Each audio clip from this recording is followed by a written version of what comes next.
Hello and welcome to the Xenothesis podcast. In this episode, episode 69, we're covering chapters 11 and 12 from part 3 Imago of book 3 Imago of the Xenogenesis trilogy by Octavia E. Butler. My name is Richard Acton and I'm joined, as always, by my co-host, Michael Glinka. Hi everyone. It's just honestly the last part when you introduce, part 3 Imago, book Imago by Octavia E. Imago. It's just like yeah. It's a little bit of a tongue twister. We've said that before. Yeah, I know, but it's time. Each time when we do this recording, it always cracks me up a bit. It's fun when there's a few times there's an episode with several screwed up intros on the cutting room floor. Oh yes. Nailed this one first time though. Yes. You're 100% professional. So at this point, after 69 episodes. Yeah, definitely. Nice. You said 100% professional, so I had to immediately undermine that. Absolutely. Well, on that note, shall we get to it, Richard? Absolutely. Yeah. Let's. What are your predictions for chapter 11? So finally, we get the Q-in Mission Possible theme tune. Jodahs is infiltrating the village, to get Jesus and Thomas back, or maybe at least trying to contact them in some way to reassure them that they're, it will help try to release them. But yeah, I just thought that it's considering the abilities of an Oankali, especially construct Ooloi like Jodahs, it could literally just, almost in real time blend in with, change its skin color to match sort of the background and... Yeah, with kind of a built-in ghillie suit. Basically, yeah, just completely, blend in environment. And considering the fact that the Oankali are, we were as told from book 1, super patient, it could literally just lie down there in one spot, unmoving, literally like a rock, and not be spotted until the time has come. Elven cloak outside of the Black Gate deal, where they look like a rock. Yeah. To be honest, I sort of when I was reading this chapter, I sort of imagine Jodahs in the same way, like Solid Snake in the box, just like don't move. Yeah.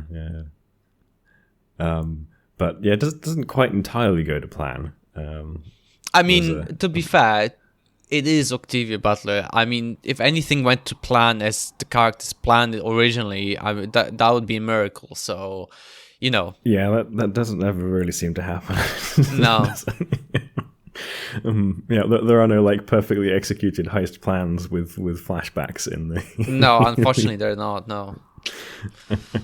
But then again, as I said, Octavia likes to throw logs in front of the character's feet. Yeah, that's kind of a. No, despite the setting, right, it has a very kind of gritty realism feel. Oh yeah, absolutely.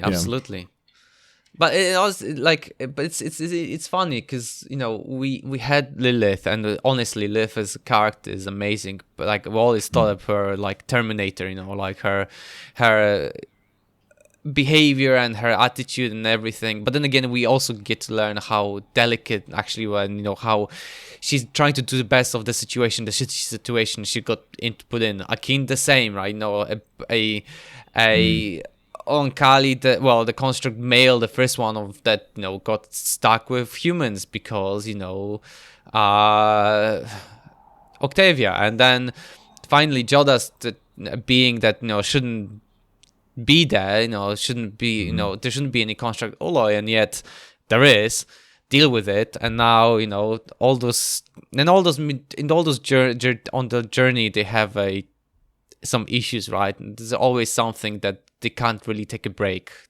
Yeah. I said, despite their exterior appearance of strength to some of the other characters in the book, they all have quite a lot of internal insecurity and uncertainty. Yeah.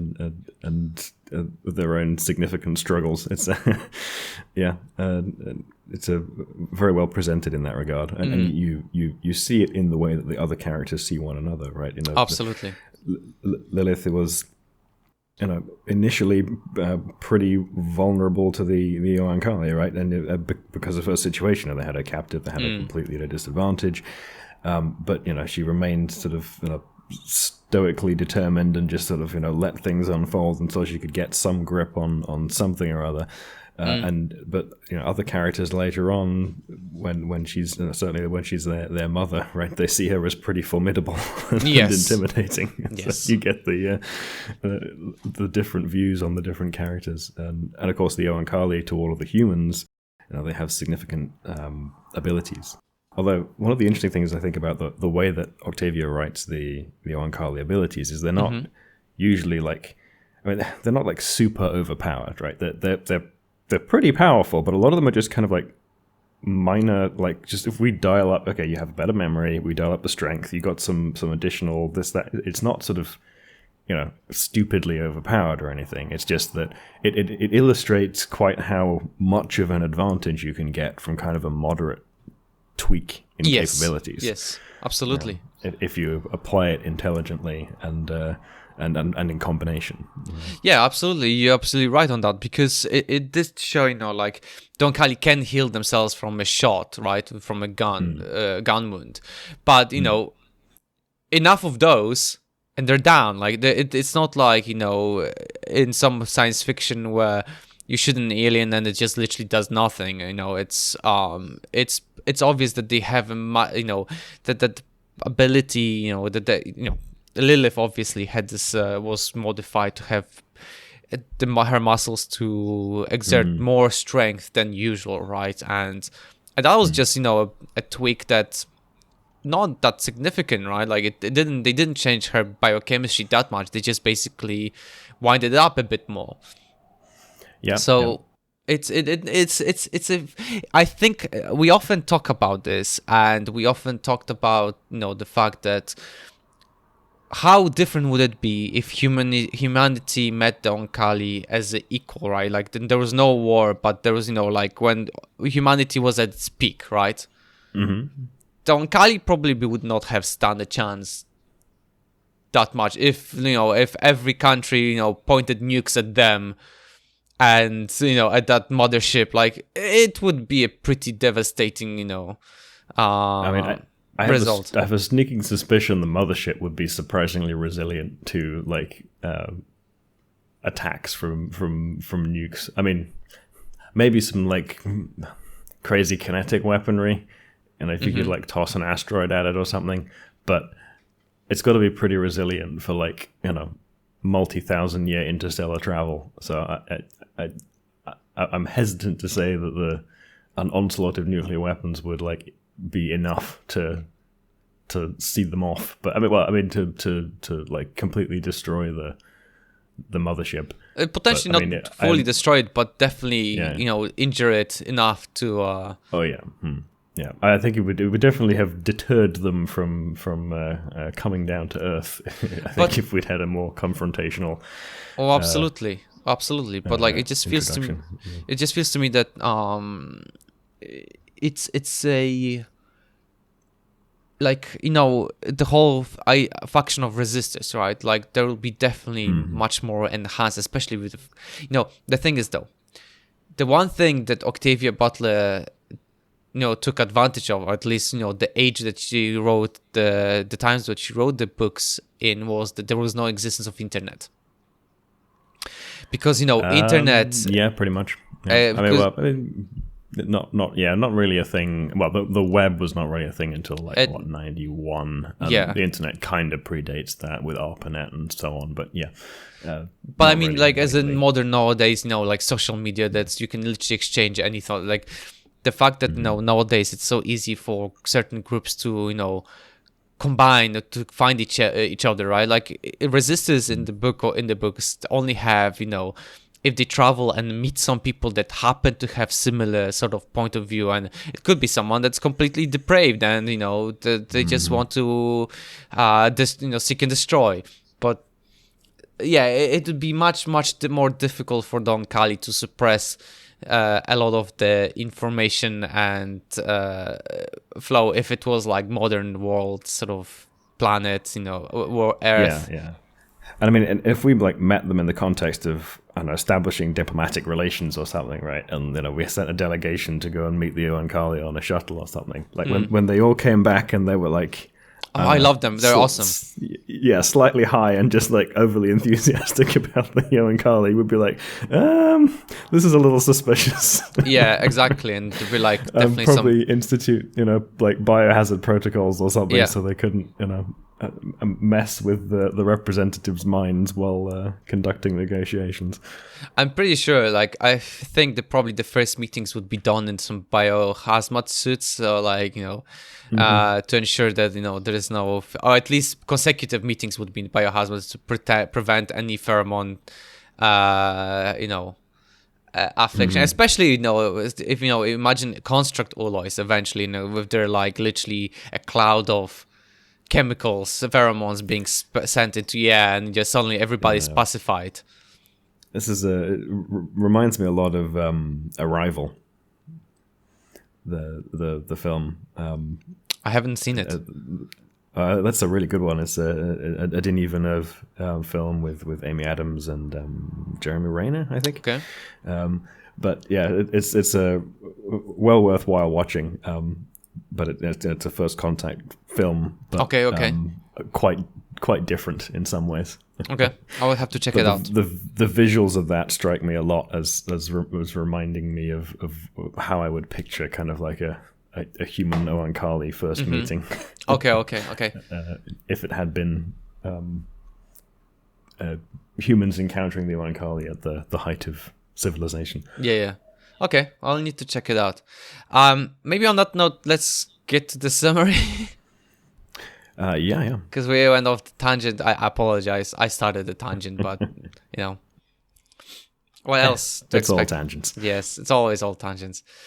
Right. So in chapter 11, so it starts with Jodahs reaching the village in a true Oankali fashion, making itself near invisible to everyone, but basically becoming an unmoving statue and waiting until no one is around it, right? The fact that the Oankali can just stay in one position and don't move, like not even like bit of twitching and like for humans. That's why humans find them so alien, because they can just do that. Yeah, they're doing the human statue guys who like hold unnaturally still. Oh yeah, but like more so. Absolutely. It overheard some conversations about Jesus and Thomas, but not that many. It did overhear Francisco explain that he didn't want to spend time on the stone floor and wanted to sleep on a normal bed.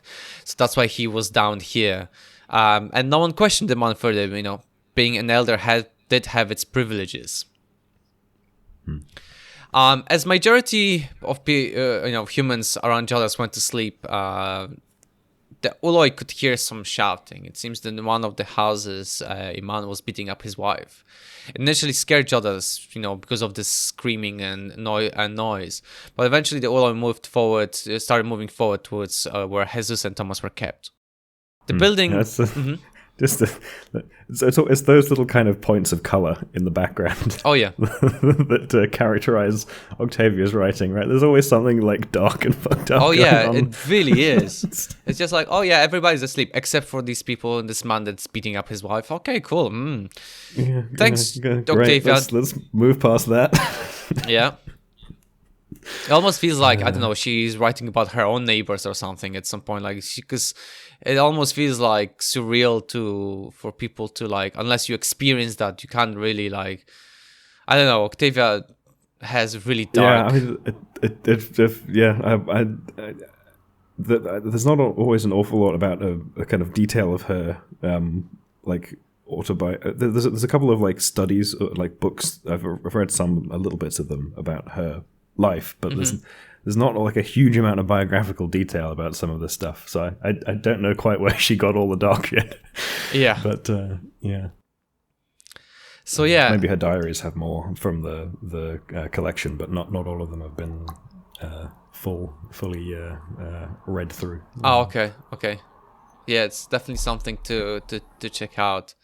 So yeah, the building that Jesus and Thomas were kept was surrounded by houses, so Jodahs could not go straight to it. It had to climb the terrace platforms and avoid paths because they were guarded. So as Jodahs creeped up closer, it could finally feel Jesus' ascent, but the building was walled off, so Jodahs eventually had to get on the paths used by humans. And as it was sneaking in, there were some close encounters with humans, but thanks to Ooloi ability not to move a centimeter at all, to blend in with the environment, Jodahs stayed undetected. Eventually, Jodahs reached the entrance of the building, guarded by a heavy wooden door. Smashing it would mean a lot of noise, which Jodahs wanted to avoid, so instead, Ooloi decided to corrode the door at the iron cradle that was holding the wooden beam locking the door from the inside. So basically, it injected its digestive juices until the screws gave up and, the door just opened up. Yeah, just sort of like made the wood around the bolts squishy, I think is more or less. Basically, yeah. Yeah. Which, external digestion, that's the thing, right? So, okay, cool. Makes sense. That surprised the two men that were guarding Jesus Thomas. They ran to the door only to be welcomed by a kick from Jodahs to the opening the door and then being put asleep with stinging. Unfortunately, as one of the men was falling, he pressed the trigger and fired his gun. Just didn't have much time, so initially it wanted to leave and come back, but the moment it did, there was a forest of rifles pointing at it. So they ran back into the room, closed the door behind, and pulled the guards inside. As it did, it also awakened the men and told them that they need to save their lives by convincing others not to shoot. Yeah, and this is where we're kind of really starting to see the power of the sort of unbridled use of the Ooloi ability to like influence humans, right? Really going full mind whammy on these two. Oh yeah. Very quickly getting them to do what it wants. Yeah, because it connected to their necks and basically injected the happy juices into them, and they were like, "Yep, do what I tell you," type of situation. So the men did. As the sea of men and guns got into the building, the two guards shouted to stop and not to shoot. A conversation started with Jodahs explained that it came for the prisoners and warned that if they kill the Ooloi, the wrath of Oankali will be nothing like the experience. They can ask the elders about it. They remember the post-war situation. When the elders actually came, Jodahs told them that Jesus and Thomas were its mates, and that's why it's risked its life to come to get them. It also explained that its people are coming to heal them, and they'll have a choice: to mate with the Oankali, or to go to the Mars colony that actually now existed for 50 years. Or I think still to remain sterile on Earth, right? That's also. Oh yes, yeah, and I'll stay here to sterile, yeah. And eventually, and untold, eventually become digestive, a source of food for the ship. Yes, I suppose eventually. Yeah. Good point. Yeah. So, to the surprise of everyone, something incredible happened. One of the elders, whom from the very beginning looked at Jodahs with nothing but disgust, his face suddenly twisted with anger and revulsion, cursed at it, and then fired his gun. I think there's a little bit in here about Jodahs kind of not anticipating that what it had just said would provoke this kind of anger in the elder, and I think the reasoning there is just that like you're presenting us with this option now, right? Yeah. Like the Mars possibility of going and reproducing on Mars as humans, untouched by the Oankali, is on the table now, and we've been here for like the last 100 and some odd years, doing all of this to try and get that, and yeah. So I think that's why we there is this explosion of anger. Yeah. No, I mean 100% understandable, and yes, that's exactly what you're saying. Yes. So yeah, as the man fired his gun, one of the guards that Jodahs originally held leapt forward and took the bullet to the heart. And as the chaos ensued, all the elders, grabbed the old shooting elder and took his gun away, while Jodahs, jumped on the human, shot human while telling the other guy to protect him, and started healing the wounded man. And that's where the chapter ends. Yeah. And so the pheromone Oankali mind control stuff was sufficient for this guy to jump in front of the gun. Oh yeah, absolutely.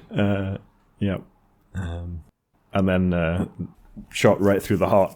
So Jodahs is busy kind of reconstructing his heart and trying to keep him alive while it does that. Yeah. So yeah, let's get to my chapter 12 prediction then. Mm-hmm. So obviously Jodahs will save the man. There's no other choice than, the Oankali will do its best to do it. But the question was whether the rest of the humans will just accept the fact that Oankali are coming. And obviously it was inevitable that yes, they will have to accept it. But will they actually do it? I wasn't sure. I just thought to myself that, this whole situation will be, you guys have a choice. Those choices you're facing now. Stay here, mate with Oankali, or go to Mars. It's going to be a bit of a doozy, I would say.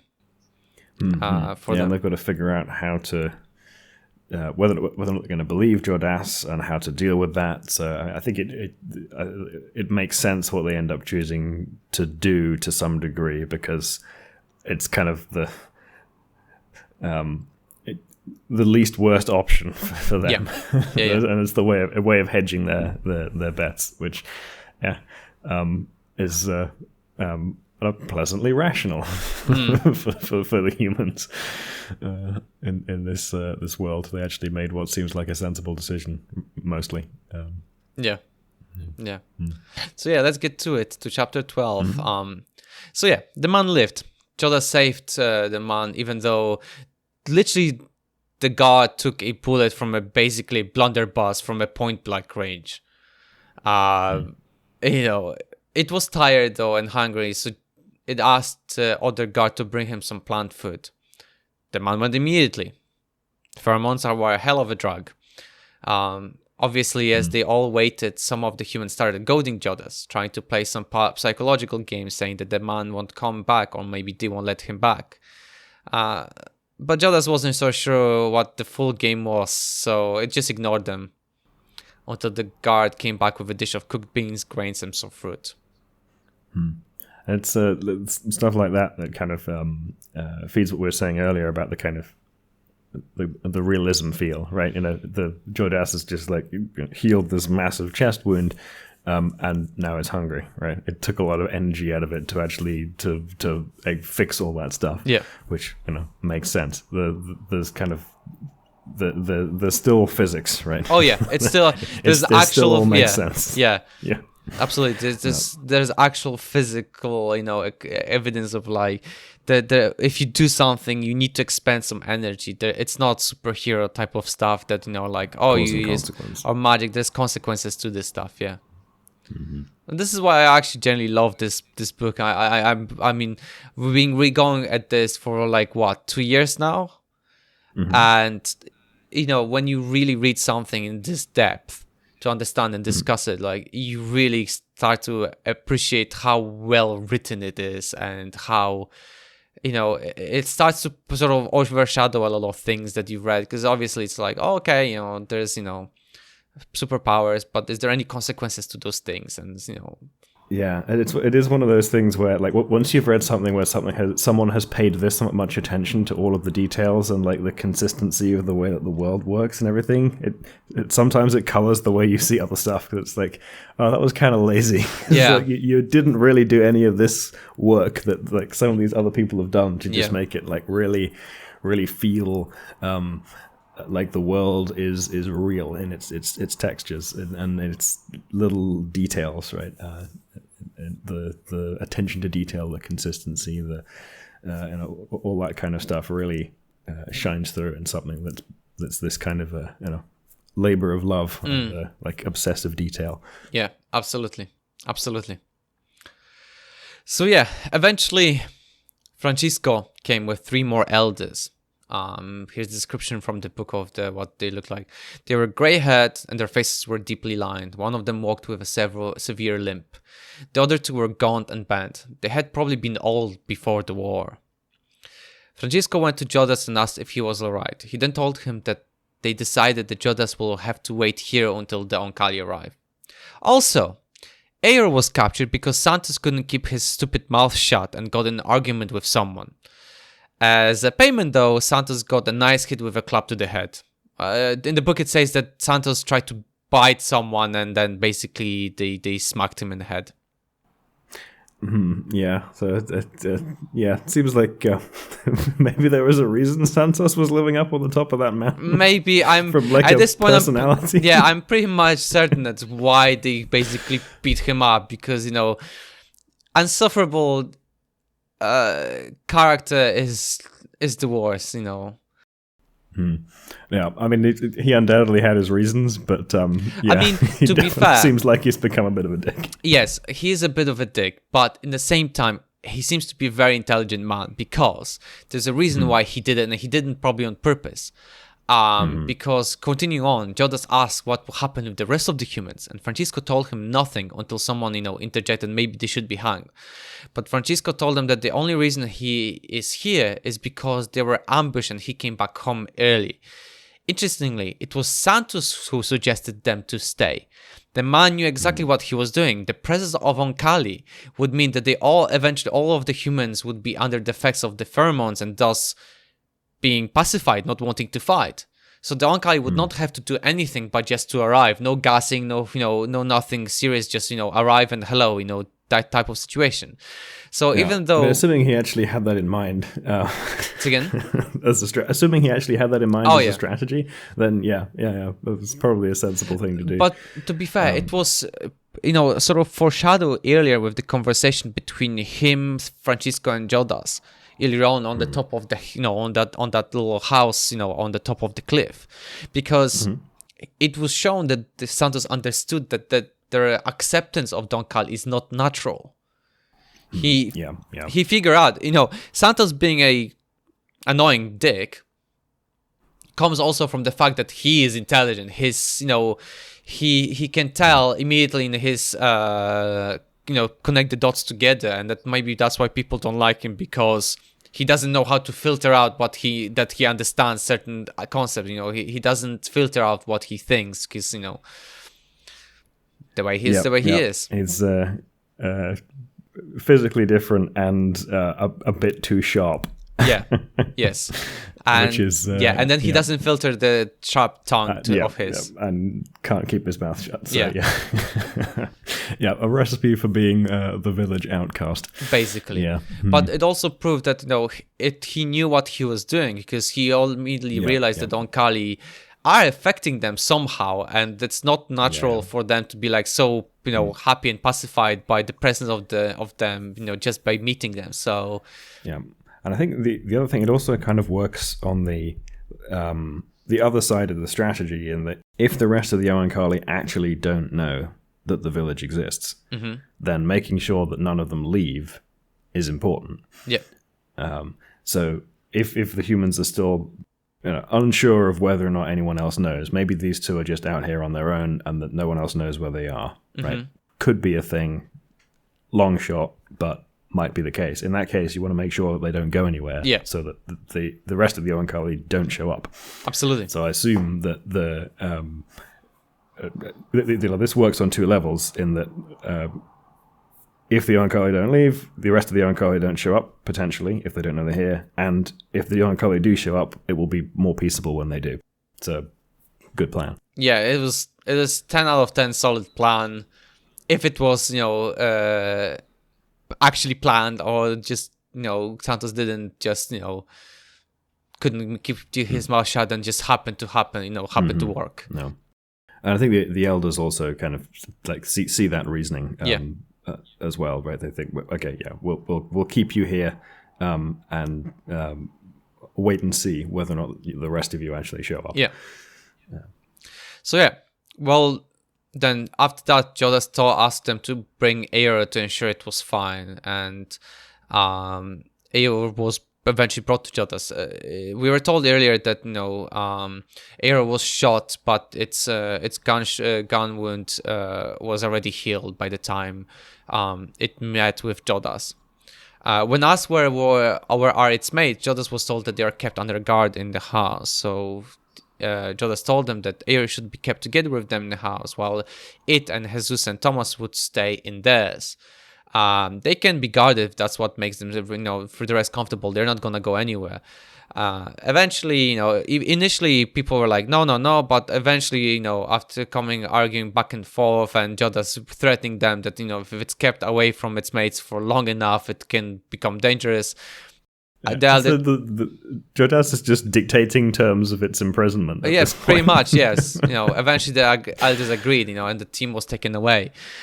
But yeah, it's just basically it was really funny because when they met, it's like, shoot me, and you know what will happen. You don't know what will happen. Ask your elders; they remember. And then I want to be with my mates. No, I will not be separate, because if I do, you will feel what it means, what it is to meet an angry Oankali, and it works like a charm each time. It's great. Mm-hmm. Yeah, everyone's like slightly just out of it and positively inclined towards them, and then they make their point, and then they know the elders, and they remember what happened last time they tried to resist, and they just kind of give up. Yeah, pretty much. And also the fact that there's two construct Ooloi basically shedding pheromones to make it pacified, just adds, it just adds to it. It's yeah. I'm just, I know it's hard to picture without it being kind of exaggerated, but it feels like you've got some pink mist just like filling the room, and everyone's pupils are like slightly dilated, and they're just a bit spacey. Basically, yeah. And very suggestible, and then very gently, yes. So yeah, that's pretty much what chapter 12 was about. Shall we get to chapter 13 prediction, Richard? Absolutely. So I thought brief peace before final conflict. At this point I'm like, what else could Octavia throw at us? It's we're almost closing the book. There's 4 chapters left, I think. I bet I have to count. I'm not sure. I think it's 4 chapters left. So I was like, okay, what final middle finger can Octavia throw at us? But I wasn't sure. Obviously they're gonna stay there, and they're gonna the humans are gonna keep an eye on them. But maybe there will be considering the fact that all of the humans that are around Oankali are suddenly healed without the tumors and everything, more and more humans will be coming towards them, wanting to be healed, and the elders will be grinding their teeth and being angry, but in reality they're we want that as well type of situation. I don't know, it just felt... Yeah. It's still at this point in the text very difficult to figure out exactly what kind of tone or emphasis or point that we're going to end on, right? There's a lot of things that could still happen as a final direction here. Yes. It's really hard because we're not really given much information what may happen afterwards. Obviously, we know that eventually Nikanj and the rest of the team will come to get Jodahs and Aoar and their mates, but we don't know how much time will pass. If it's hard. It could be that there's some time has passed. Like Octavia likes to say several months have passed and nothing's happening, and the humans are starting to become more and more antsy, and maybe they should just get rid of these Oankali and type of situation. And then suddenly when they do, the Oankali ship actually arrives, and then it's like oops, oopsie daisy type of situation. Yeah. That's could be another time skip. We never know. Yeah, it's everything is possible with our girl Octavia. Yeah, and it's impressively good at keeping you guessing. Oh yeah, And we've had kind of a rising action to this point, and then it's almost a little bit anticlimactic in this section. It is, yeah, because we've got we've got this action sequence, which is a bit of a climax, but then the Oankali are captured, but they also seem to have everything pretty much under control. So it's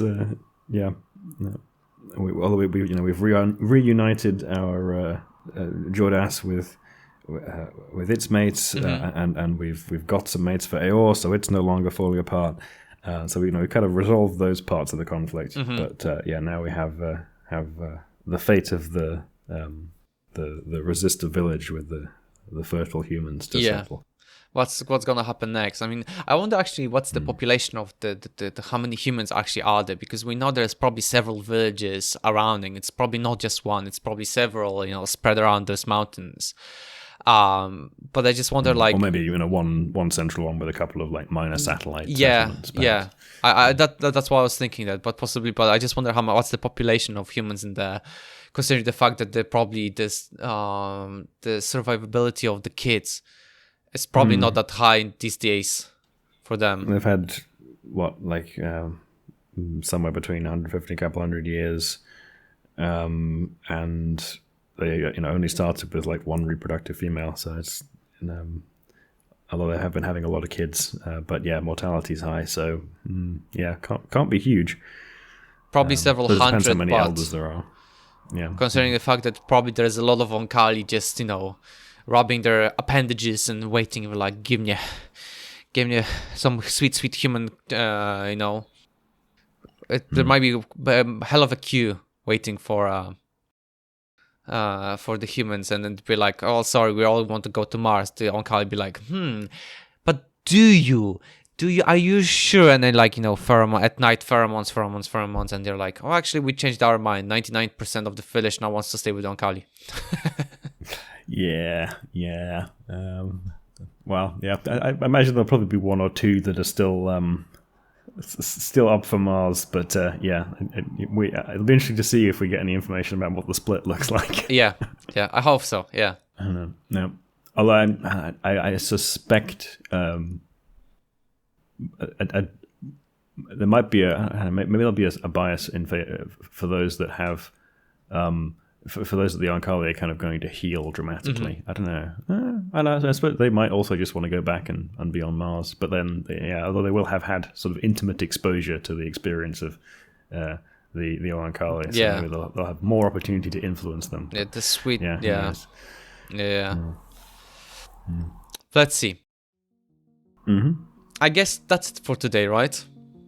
I think that's it. Awesome. Thank you very much, everyone, for listening. We're Xenothesis. You can find all the places we upload our podcast on xenothesis.com. I was Michael Glinko. And I was Richard Hackton. Goodbye. Bye.